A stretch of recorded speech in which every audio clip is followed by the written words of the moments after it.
কথায় আছে, মনে কামনা বাসনা নিয়ে মরা অতৃপ্ত আত্মারা হিংস্র জন্তুদের থেকেও অতি ভয়ানক হয়। ওই হিংস্র অতৃপ্ত আত্মারা তাদের প্রতিশোধ পূরণ না করে কাউকে ছাড়ে না। ঠিক এরকমই এক ঘটনা আজ শোনাবো তোমাদের। নমস্কার দর্শক বন্ধু, গোস্ট ফাইলসের আজকে শনিবারের এপিসোডে সবাইকে জানাই অনেক স্বাগত। আমি সোনালি, এখন আছি তোমাদের সাথে। তো আজ বেশি কথা না বাড়িয়ে চলে যাব সরাসরি ঘটনায়, আর তোমরাও রেডি হয়ে যাও ঘটনা শোনার জন্য। ঘটনাটি খুবই স্পেশাল এবং ভয়ানক হতে চলেছে। তো চলো চলে আসি সরাসরি ঘটনাতে। আজকে ঘটনাটি পাঠিয়েছেন বেলাসুর থেকে রমেশ শিকদার। রমেশ শিকদার যেভাবে ঘটনাটি উপস্থাপনা করেছেন, আমি সেইভাবেই তোমাদের কাছে ঘটনাটি শেয়ার করছি।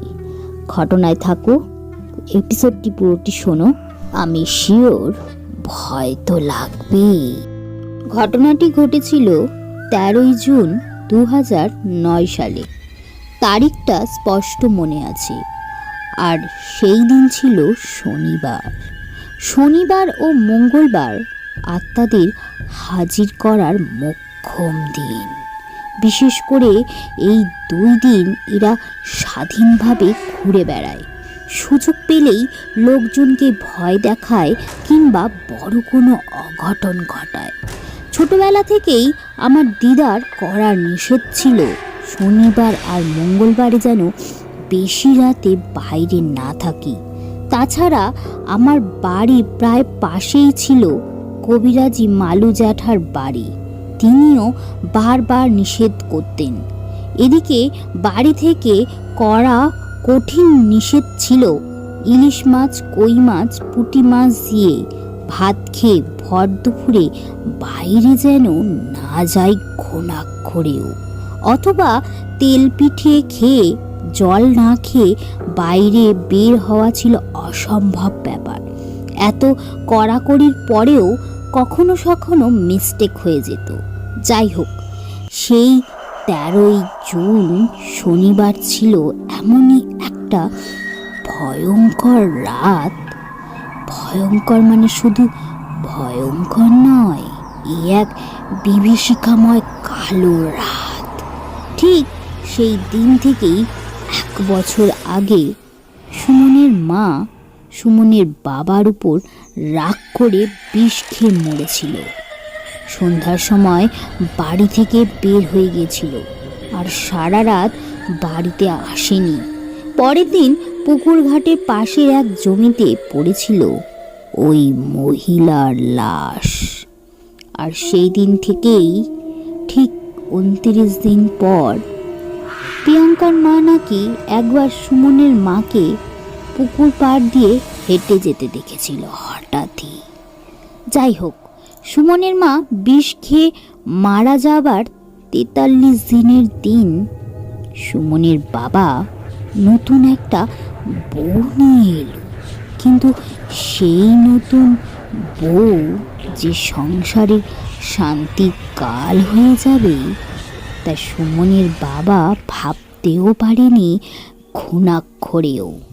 প্রথম কদিন ভালোই চলল, তার কিছুদিন পর থেকেই শুরু হলো নতুন বউয়ের আসল চেহারার প্রদর্শন। ছোট সুমন তখন কেবল 6-7 বছরের, কিন্তু বাচ্চা ছেলেটার সাথে সৎমার নানাভাবে অশ্লীল অত্যাচার শুরু করলো। সৎমায়ের আচরণে ক্ষুব্ধ সুমন অভিমান করে বাড়ির বাইরে গাছের নিচে বসে থাকত। আর তেমনই একদিন ভর দুপুরবেলা সুমন তাল গাছের নিচে বসে আছে।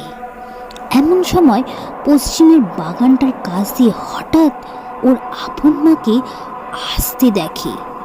কিন্তু কি করে সম্ভব, মা তো মারা গেছে। তখনই সুমন অবাক হয়ে যায়। মাকে দেখে আনন্দে আটখাড়া হয়ে সুমন কিছু দূর দৌড়ে গিয়ে মাকে জড়িয়ে ধরার চেষ্টা করে।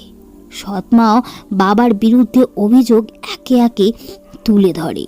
ছোট্ট সুমনের সব কথা শুনে ওর হারিয়ে যাওয়া মা কেঁদে ফেলে ক্রমাগত এবং সুমনকে বলেছিল, যা বাবা, বাড়ি যা, আমি একটু পরেই আসছি। মহাখুশি সুমন দৌড়ে বাড়িতে এসে সবাইকে ডেকে ডেকে মায়ের সাথে দেখা হওয়ার কথা বলল, কিন্তু কেউই ওর কথায় কোনো কর্ণপাত করলো না বিন্দুমাত্র। হঠাৎই আমার কাছে এসে আমাকে জাপটে ধরে বলল, কাকা, ও কাকা, আমি না মাকে দেখেছি। আমি কথাটা উড়িয়ে না দিয়ে ওকে কাছে বসিয়ে খুঁটে খুঁটে সব জিজ্ঞাসা করলাম। কি দেখেছে, কিভাবে দেখেছে, আর কি কি কথা হয়েছে সব কিছু। 7 বছরের ছোট্ট সুমন গট গট করে সব কথা বলে গেল। আমি ওর কথা পুরোপুরি বিশ্বাস না করলেও একেবারে উড়িয়ে দিলাম না। এমনকি ছোট্ট সুমনকেও কিছুই বললাম না। থাক, বেচারা মায়ের ফিরে আসার সান্ত্বনা নিয়ে তাও যদি একটু ভালো থাকে। যাই হোক, শুরু হলো সেই মহা উৎপাত। ঠিক তার পরের দিন সন্ধ্যা হতেই শুরু হয়েছিল উৎপাত। সুমনের নতুন মা যেখানেই যায় সেখানেই ভয় দেখাতো। এমনকি একবার তো কাঁচা টয়লেটের মধ্যে উপর করে পুঁতে ফেলতেও চেয়েছিল। ভাগ্যিস বাড়ির পাশের এক মহিলা টয়লেট ভাঙার শব্দে এগিয়ে এসেছিল, তা না হলে সেই দিনই সৎ মায়ের কেল্লা ফতে। তারপর থেকে সৎমা একা একা টিউবওয়েলের পাড়ে পড়ে যায়, অর্থাৎ পড়ে গিয়েছিল। কিন্তু কদিন আর এভাবে থাকা যায়? ভয়ে ভয়ে মহিলাটা বাপের বাড়ি গেল কয়েকদিনের জন্য। আর সেই কয়েকদিন আর কেউই কিছু দেখল না। সুমনের সৎমা কবিরাজের কাছ থেকে তেল, মাদুলি, জলপোড়া প্রভৃতি নিয়ে কদিন পর আবার ওই বাড়ি অর্থাৎ তার শ্বশুর বাড়ি ফিরে এলো। আর কবিরাজের উপর দৃঢ় ভরসায় সব কিছুকে তুচ্ছ জ্ঞান করা শুরু করলো। কিন্তু কথায় আছে, পিপিলিকার পাখা গজায় মরিবার তরে। আর প্রায় মাসখানেক কিছু দেখল না। এইভাবেই চলতে লাগলো প্রায় মাসখানেক। মহিলা ভাবলেন সব কিছু তো স্বাভাবিক হয়ে গেছে, কিন্তু শেষ রক্ষা হলো না। ঠিক 1 মাস পর থেকে শুরু হলো নতুন উপদ্রব। রাত বিরতে হঠাৎ করে ঘরের বাইরে গরু হেঁটে চলার শব্দ পাওয়া গেল। কখনো কখনো খুব কাছ থেকে কেউ যেন ফিস ফিস করে কিছু বলছে এমন শোনাও যেত। মনে হতো এই জানালার পাশে দাঁড়িয়ে দুজন মানুষ কোনো কথা লাভ করছে ক্রমাগত। এদিকে সৎমা সেই দিন জানালা সাথে কান পেতে থাকলো, কিন্তু কিছু বুঝতে তো পারল না।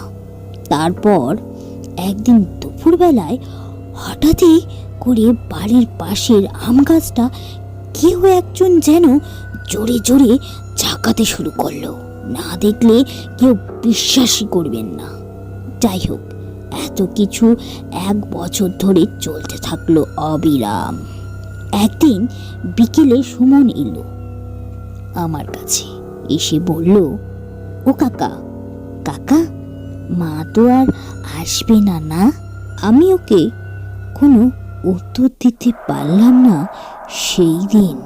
শুধু বললাম, দূর বেটা, এত ভাবছিস কেন? সুমন চলে যেতেই আমার একটা চিন্তা মাথায় এলো।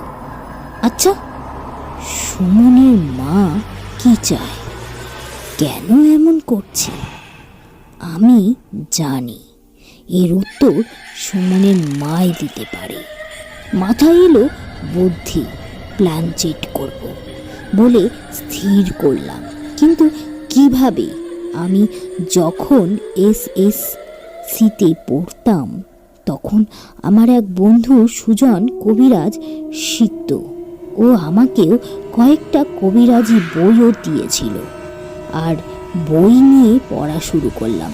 খুব মনোযোগ সহকারে পড়ে পড়ে করণীয় কাজগুলো শিখে রাখলাম। প্ল্যান চিট করতে অন্তত আরও দুজনকে দরকার ছিল, যারা আমাকে শক্তি দিতে পারবে। অনেক ভেবেচিন্তে আমার ছোটবেলার দুই বন্ধুকে রাজি করলাম। তারপর প্রয়োজনীয় জিনিস যেমন সোয়াশের আতপ চাল, আগরবাতি, শ্মশানের 2.25 টাকা, মরা মানুষের বিছানার চাদরের টুকরো, সুমনের মায়ের কাপড়ের টুকরো খুব গোপনে সংগ্রহ করলাম। তারপর এলো সেই কাঙ্ক্ষিত রাত।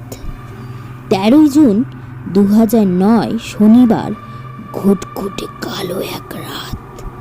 আমরা রাত 12টায় ঘরে বসলাম।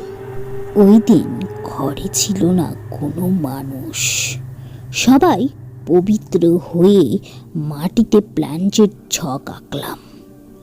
রাত 1টা নাগাদ 3 জন মুখোমুখি বসে আছি। আমি প্ল্যানচেটের জন্য কালী ষষ্ঠী মন্ত্র জপ করলাম। তারপর আত্মার মন্ত্র জপ করতে করতে নাকে এলো তীব্র ঝাঁঝালো এক গন্ধ। তারপর সারা ঘর যেন অদ্ভুতভাবে কাঁপতে থাকলো। আমি জানি যতক্ষণ আমি দুর্বল না হব ততক্ষণ আমার কিছু হবে না। একটা জোরে করে নিঃশ্বাস নিয়ে চোখ খুললাম। হঠাৎই একটা ছায়ামূর্তি যেন দাঁড়িয়ে আছে আমাদের খুব নিকটে। আমি বললাম, কে? ছায়ামূর্তি হাসতে হাসতে বলল, কি রে, আমাকে চিনতে পারছিস না? আমাকে ডাকতেই তো তোরা এইসব করছিলি, তাই না? আমি বললাম, হ্যাঁ। সুমনের মা বলল, আমি অনেক সুযোগ খুঁজছিলাম তোর সাথে দেখা করার, কিন্তু সুযোগ পাইনি, আজ পেলাম। আমি তখন বললাম, বৌদি, এমন করছো কেন তুমি? কি হবে করে তোমার? সুমনের মা একটু তখন গর্জন করে বলল, কেন? তুই জানিস না কেন আমি এমন করছিলাম? সুমনের বাবা ওই মেয়ের জন্য আমার গায়ে হাত তুলেছিল, তাই আমি রাগ করে বিষ খেলাম। আর এখন আমার ছেলেটার সাথে খারাপ ব্যবহার করছি। দৃঢ় কণ্ঠে সুমনের মা কথাটা বলল।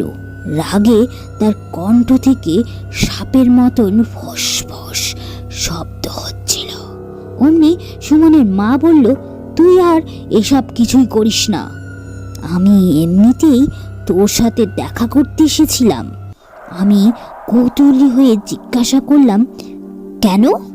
সুমনের মা ফুপাতে ফুপাতে বলল, আমি আমার ঘরে কাউকে থাকতে দেব না, এমনকি দুনিয়াতেও না। ওই মহিলার সময় শেষ হয়ে গেছে আজ। আমি ওকে জলের মধ্যে ডুবিয়ে আসছি, আর তোরা এসব করিস না আর কোনোদিনও, কখনো। আমি তখন হতবাক হয়ে গেলাম। সত্যি নাকি ঘর আবার কাঁপতে শুরু করলো। তারপর আর কিছুই নেই। অবাক কাণ্ড, ওদিকে সুমনদের বাড়ি থেকে চেঁচামেচির আওয়াজ আসছে। তৎক্ষণাৎই কি যেন হয়েছে সেখানে। কান খাড়া করে শোনার চেষ্টা করলাম। যা শুনতে পেলাম, তারপর 3 জন পরস্পরের দিকে তাকিয়ে রইলাম হতভাগ হয়ে। চুপ হয়ে গেলাম। এত দ্রুত সব ঘটে যাবে ভাবতেও পারিনি। আজও এই ঘটনা যেন গায়ের লোম শিউরে দেয়। এই ছিল আজকের এপিসোড। ঘটনাটি ফ্রেন্ডস তোমাদের কেমন লাগলো চাইলে কমেন্ট করে জানাতে পারো। ভালো লাগলেও কমেন্ট করতে পারো, ভালো না লাগলেও কমেন্ট করতে পারো। ঘটনাটা সত্য না মিথ্যা এটা যাচাই করার কিন্তু কাজ গোস্ট ফাইলসের নয়। গোস্ট ফাইলসের কাজ শুধুমাত্র ফ্রেন্ডসদের এন্টারটেইন করা। তো ফ্রেন্ডস তোমরাও চাইলে এরকম সত্যি ভৌতিক ঘটনা লিখে পাঠাতে পারো আমার ইমেলেতে। ততক্ষণে তোমরা তোমাদের ঘটনা লিখে পাঠাতে থাকো, আর আমি ফিরে আসছি নেক্সট এপিসোড নিয়ে আগামী মঙ্গলবার। Good night.